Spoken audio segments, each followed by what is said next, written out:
গল্প খুবই মিষ্টি, আমি বলবো যে খুবই মিষ্টি।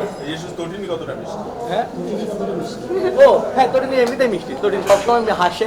আমার যখনই আমরা ব্রিফ করতে যাই আমি দেখি আমরা যখন আসলে স্যাড সিন নিয়ে কথা বলে খুব মিষ্টি একটা হাসি দেয়, পরে কিন্তু ক্যারেক্টারকে খুব ভালোভাবে এটা প্লে করে, কিন্তু ওর এই মিষ্টি হাসিটা সবসময় থাকে মুখের মধ্যে, যেটা হচ্ছে পুরো টিমই আসলে সবসময় একটু চার্মিং থাকে।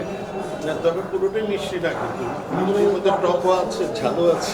আমাদের নাটোর বাজার অ্যারাউন্ড 30 কাছাকাছি, 30 লাখের কাছাকাছি। আমরা 7 দিনের প্ল্যান, অলরেডি আমাদের 7 দিনের প্ল্যান গিয়েছে।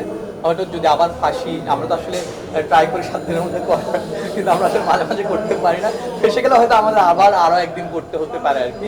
আপাতত 7 দিনই করার আমাদের প্ল্যান আছে। হ্যাঁ, আমার দোকানে আসলে অনেক ভালো অনেক ভালো ভালো কাজ আছে, আমাদের কেমিস্ট্রি ভালো যায়।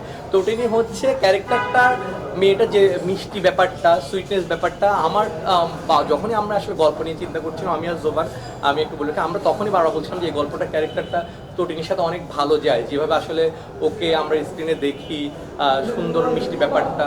সো এটা ও অনেক ভালো করে এখানে আরো ফুটিয়ে তুলতে পারবে। অলরেডি 4 দিনগুলো খুব ভালো করছে, আশা করি আরো 3 দিন আরো ভালো যাবে আর কি।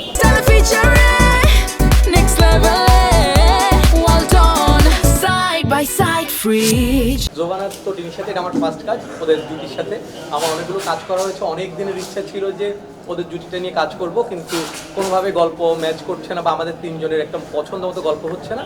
তো অবশেষে আমরা সবাই মিলে একটা সিদ্ধান্তে আসলাম, একটা গল্প করব। গল্পটার নাম হচ্ছে প্রিয় নামে ডেকো।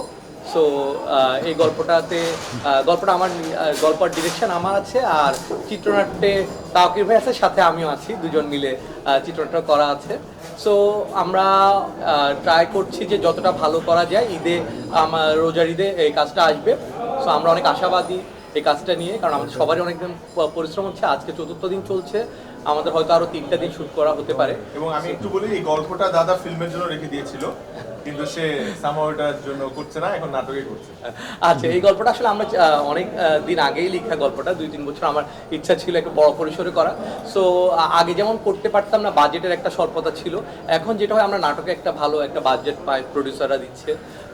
সো থ্যাঙ্কস প্রডিউসারদেরকেও এটার জন্য। এটা সুলতান এন্টারটেনমেন্টে যাবে। তো এই জন্য আমরা চিন্তা করলাম যে আমরা একটু, যেহেতু আমাদের নাটকের এখন দর্শক অনেক বেড়েছে, অনেক দর্শকরা অনেক ভালো ভালো কাজ দেখতে সবসময় আগ্রহী থাকে, তো আমরা চিন্তা করলাম যে আমরা এই কাজটা একসাথে করি, ভালো কিছু দেই। যে ধরনের গল্প, একটা সুইট রোমান্টিক ফ্যামিলি ড্রামা, এখানে ফ্যামিলি জনরা আছে। এখন তো মানুষ ফ্যামিলির গল্পগুলো আমাদের মাঝখানে হারিয়ে যায়, তো এখন আমরা আবার ফ্যামিলি জনরার মধ্যে আস্তে আস্তে ব্যাক করছি। তো অনেকগুলো ক্যারেক্টার, পুরো ফ্যামিলি নিয়ে, সাথে পারিবারিক যে একটা বন্ধনটা, তার দুজনের যে কেমিস্ট্রিটা, আমার মনে হলো ওদের এই কেমিস্ট্রিটা এই গল্পের সাথে দারুণ যায় আর কি, ক্যারেক্টারের সাথে।